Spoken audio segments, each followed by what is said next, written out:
इस बार गोल बंगाल का था, अगली बार कश्मीर से कन्याकुमारी का गोल रहेगा। लोकतंत्र की हत्या तो 2018 में हुई थी, हर बार होती है जब 50-50 लोगों की हत्या की जाती है। वहाँ पे 18 में जब पंचायत चुनाव में इतनी हत्याएं हुई, वो लोकतंत्र की हत्या नहीं थी उस समय।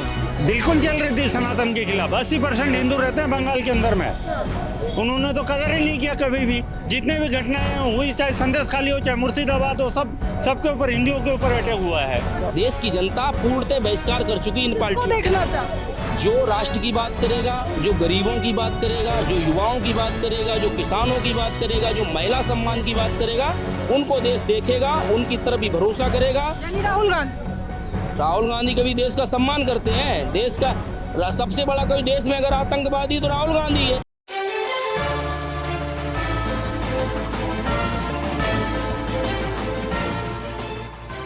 हम इस्तीफा नहीं देंगे। अरे उनके कहने से क्या होता है? हाँ। वो तो कहेंगे हम देश के प्रधानमंत्री पद पे हटा के मोदी को हम बैठेंगे तो बैठ जाएंगे क्या? ऐसे थोड़ा ही होता है। देश ममता की मर्जी से नहीं चलेगा, देश संविधान से चलेगा और चला है अभी तक।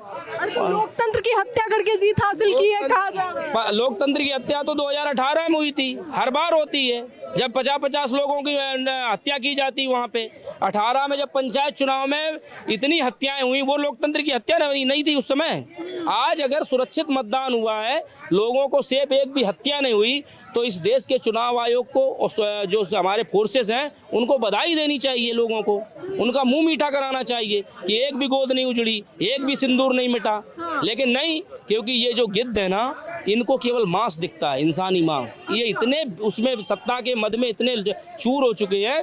गद्दी से सत्ता है, आती जाती है। आज गई है, मेहनत करिए सड़कों पर, कहाँ कमी रहेगी उसको अपना सुधार करिए, तब तो आप आगे बढ़ोगे। आप अगर देश की जनता ने आपको नकारा है, आप वोट चोरी का आरोप लगाने लगते हो। आप जब कभी सत्ता में आते ही नहीं हो, 15-15 साल से कुछ लोग सत्ता चला रहे हैं, तब वोट चोरी नहीं हुई। 14 से बीजेपी केंद्र में है, अगर उनको वोट चोरी करनी थी तो 400 लाते वो अपनी। फिर विपक्ष कहेगा ईवीएम हैक कर लिया गया। ईवीएम अगर हैक कर लिया, चुनाव आयोग ने ईवीएम रखी थी, आइए करिए हैक, कोई गया ही नहीं, क्योंकि झूठ फैलाना है इनको केवल। एक जब विपक्ष का जो झूठ है, इनका ऐसा देश की जनता अब इनको मतलब एकदम देखना नहीं चाहती है। देश की जनता पूर्णतः बहिष्कार कर चुकी इन पार्टियों को। देखना चाहते हैं। जो राष्ट्र की बात करेगा, जो गरीबों की बात करेगा, जो युवाओं की बात करेगा, जो किसानों की बात करेगा, जो महिला सम्मान की बात करेगा, उनको देश देखेगा, उनकी तरफ ही भरोसा करेगा। यानी राहुल गांधी कभी देश का सम्मान करते हैं? देश का सबसे बड़ा कोई देश में अगर आतंकवादी तो राहुल गांधी है, सबसे बड़ा देशद्रोही तो राहुल गांधी है, सबसे बड़ा अगर भ्रष्टाचारी तो राहुल गांधी है। राहुल गांधी को देशद्रोही क्या? अभी महिला आरक्षण का बिल आया, सारे विपक्ष ने उसको गिराया, तो कहाँ है महिला सम्मान? ठीक है, तो बीजेपी इन चीज़ों पे खरी उतर रही है। और हम ये नहीं कहते कि बीजेपी का ऐसा घोड़ा चलता ही रहेगा, एक दिन जब वो गलतियां करेंगे देश उनको नकारेगा। तो बीजेपी ने मेहनत की है, उनका जो कैडर है वो एक जमीनी स्तर से जुड़ा हुआ है। हर एक कार्यकर्ता ने, एक हमने वीडियो देखा, एक महिला झंडा बांट लगा रही है बीजेपी के, जिसकी 10 साल पहले 5 साल पहले उसके पति की हत्या की गई थी। सोचिए, ऐसा कार्यकर्ता, आंखों में आंसू आ जाते जब ऐसे लोगों को देखो। उन्होंने मेहनत की, तब बीजेपी को लाए बुलंदियों पर, और आज उनकी जीत का तुम अपमान कर रहे हो ये वोट चोरी लगाकर। तो ये चीज़ों से क्या होगा? आगे आने वाले चुनाव में तुम फिर खत्म हो जाओगे, फिर खत्म हो जाओगे आप। ठीक है, क्या कहेंगे, क्या लेकर आए हैं? देखो, आज वो मैं दिखा रहा हूँ क्या चीज़ है। आज जो माँ काली और माँ कामात्या के आशीर्वाद से इस बार बंगाल असम पार हुआ है, अगली बार कश्मीर से कन्याकुमारी पार होगी। मैं पूछना चाहता हूँ, ये वोट चोरी का आरोप रोना धोना चालू कर देते हैं इंडियन के लोग। जब ये जहाँ जीत जाते हैं वहाँ तो कुर्सी पे चेप जाते हैं, करंट की तरह चिपक जाते हैं, और जहाँ ये लोग बिहार में वोट चोरी हो जाती है, राजस्थान में, हरियाणा में वोट चोरी हो जाती है, लेकिन तेलंगाना में वोट चोरी नहीं होती है, कश्मीर में वोट चोरी नहीं होती है, पंजाब में वोट चोरी नहीं होती है, हिमाचल में वोट चोरी नहीं होती है, केरलम और तमिलनाडु में वोट चोरी, लेकिन यूपी, बिहार, एमपी, छत्तीसगढ़ में वोट चोरी होती। मैं देखो, इस बार गोल बंगाल का था, अगली बार कश्मीर से कन्याकुमारी का गोल रहेगा।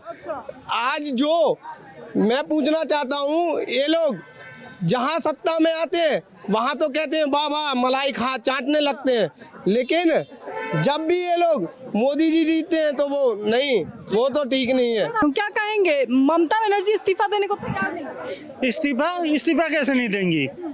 राज्यपाल धक्के मार के निकाल देगा, उनका पीरियड खत्म हो रहा है अभी। ये तो एक संवैधानिक प्रक्रिया है, इस्तीफा कैसे नहीं देंगे? इस्तीफा देने की जरूरत ही नहीं है। ये तो पटल पे बुलाएंगे बीजेपी वाले को, बीजेपी वाले अपना मैंडेट देंगे, मैंडेट देके इनको बनाएंगे। ऐसे तो कोई भी कहीं का भी कोई आ रही है। अभी तो केजरीवाल ऐसा बोलता दिल्ली में, मैं इस्तीफा नहीं दूंगा। ऐसा नहीं होता है, ये संवैधानिक प्रक्रिया है, इसमें आपको चलना पड़ेगा। सवाल ये है कि क्या ममता दीदी जो कह रही है कि लोकतंत्र की हत्या करके ये चुनाव जीता गया है? नहीं, लोकतंत्र की हत्या नहीं है। लोकतंत्र की हत्या तो दीदी ने कर रखा था 15 साल पहले। 2011 से आसनसोल में एक दुर्गा जी का मंदिर बंद पड़ा था, हैं? अभी बीजेपी वहां जीतते ही ये टोला कट सब बंद हो गया है। सारे ट्रक वाले खुश हो रखे हैं, यानी कि नाजायज उनसे वसूली किया जाता था, यानी कोई टोल गेट नहीं था वो, यानी कि टीएमसी गेट था। टीएमसी के गुंडे वहां बैठते थे, लोगों से जबरन पैसा लेते थे, वो बंद हो गया। एक ही रात में ही बंद हो गया, बीजेपी का झंडा लगते ही वहाँ पे मंदिर खुल गया आसनसोल के अंदर में। और क्या चाहिए बताइए? लगता है क्या सनातन के खिलाफ ममता बनर्जी आज तक चल रही थी? बिल्कुल चल रही थी सनातन के खिलाफ। 80% हिंदू रहते हैं बंगाल के अंदर में, उन्होंने तो कदर ही नहीं किया कभी भी। जितने भी घटनाएं हुई, चाहे संदेश खाली हो, चाहे मुर्शिदाबाद हो, सबके ऊपर हिंदुओं के ऊपर अटैक हुआ है। आपके पास आती हूँ, क्या जब ये लोग विपक्षी हारते हैं तो लोकतंत्र की मृत्यु होती है और संविधान की हत्या होती है। अगर ये लोग सत्ता में आए तो बिल्कुल संविधान सुरक्षित है, लोकतंत्र मजबूत है, लेकिन जहां भाजपा जीतेगी वहां संविधान की मृत्यु होती है, लोकतंत्र की हत्या होती है। और आज ये लोग जैसे ही बीजेपी आई, जो वो दुर्गा मंदिर आसनसोल का, तुरंत भाजपा के आने के बाद 15 साल बाद मंदिर के कपाट खोले गए। और जो कांग्रेस का दफ्तर था, कांग्रेस के दफ्तर में चाबी मांड दी गई। तो आज को पूरी कांग्रेस बंगाल की वो भी जश्न मना रही है कि हमारी बीजेपी की सरकार आने के बाद सुनो एक मिनट, दफ्तर तो खुले हमारे। बाय बाय ये बोला था ना राहुल गांधी ने, टाटा बाय बाय, कुछ नहीं बचा। तो अब देश के अंदर कोई ऐसा राजनीतिक दल नहीं बचा जो बीजेपी को हरा सके। चक्रवर्ती सम्राट महाराज धीराज श्री नरेंद्र मोदी की जय। तो पार्टी बन गया हम लोग। बताइए क्या एक ऐसे ही घमंडी ममता बनर्जी हारती नहीं, ये मैं डंके की चोट पे कह रहा हूँ। वो राम का अपमान न करते, राम का नहीं, उससे भी वो जीत जाती। लेकिन वो ममता बनर्जी और उनके नेता इतने घमंडी हो गए थे, क्रूर अहंकारी, वो अपने आप को एक देश के तौर पे बता रहे थे, इतने घमंडा जैसे एक अलग देश हो रहे हैं कि ममता बनर्जी को उनके घमंड ने मारा। बिल्कुल, क्योंकि आज बंगाल में अमित शाह जी जाते हैं तो वो बाहरी है, घुसपैठिया है, क्या वो देश के नागरिक नहीं है? बंगाल भारत से अलग है। ममता जी को उनका अहंकार खा गया, नहीं तो बीजेपी हराने वाली नहीं थी। क्या लगता है, बीजेपी ने हराया ममता बनर्जी को या ममता बनर्जी के अहंकार ने हराया? ममता के अपने कारनामे, अपने कर्म ने हराया। जो 15 साल से एक लेडीज होते हुए और वहाँ के बंगाल के लेडीजों को किस तरह से कहर ढा रही थी, वहाँ के महिलाओं के साथ किस तरह शोषण हो रहा था, वहाँ के बहू बेटियों को किस तरह घर जलाया जाता था, किस तरह उनको वोट नहीं डालने दिया जाता था, किस तरह उस पर में अत्याचार होता था। ये अत्याचार, अनाचार, कुशासन ममता को लेकर चला गया, डुबा दिया ममता। आप कह रहे हैं अनाचार ले गए, ममता बनर्जी कह रही है लोकतंत्र की हत्या करके वोट बीजेपी ले गई। लोकतंत्र और ममता बोले, शर्म आनी चाहिए उसको।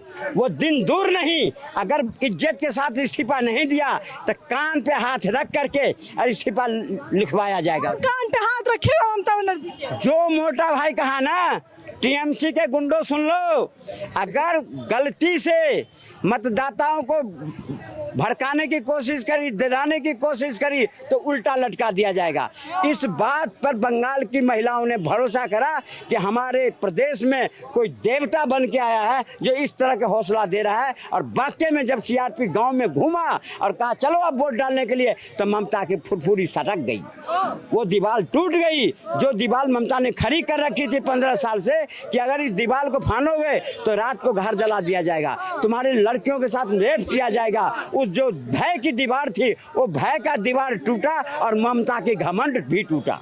बहुत बहुत शुक्रिया तमाम जानकारी के लिए। तो साफ तौर पे आपने सुना, जनता के बीच थे, जनता की राय थी और लगातार जिस तरीके से लोगों ने कहा कि ममता बनर्जी के घमंड ने उनको ले डुबाया। हालांकि इस सब के बाद भी ममता बनर्जी का साफ तौर पे यही कहना है कि लोकतंत्र की हत्या करके जो है उनको हराया गया है। लेकिन लगातार जिस तरीके से बीजेपी अब आसनसोल में जैसे उन्होंने मंदिर खुलवाए, बंगाल में जिस तरीके से अभी से शुरुआत हो गया है बदलाव का, लोग तो ये भी कहना शुरू कर चुके हैं कि 9 तारीख तक में है जो है बीजेपी कई चीजों में सुधार कर देगी। यानी सीएम के चेहरे से पहले बंगाल का चेहरा बदलने का कार्य शुरू हो चुका है। इसे लेकर आपकी क्या राय है? अपनी राय कमेंट बॉक्स में जरूर बताएं। इस खबर में इतना ही। ऐसे तमाम खबरों के लिए देखते रहें सरल न्यूज़।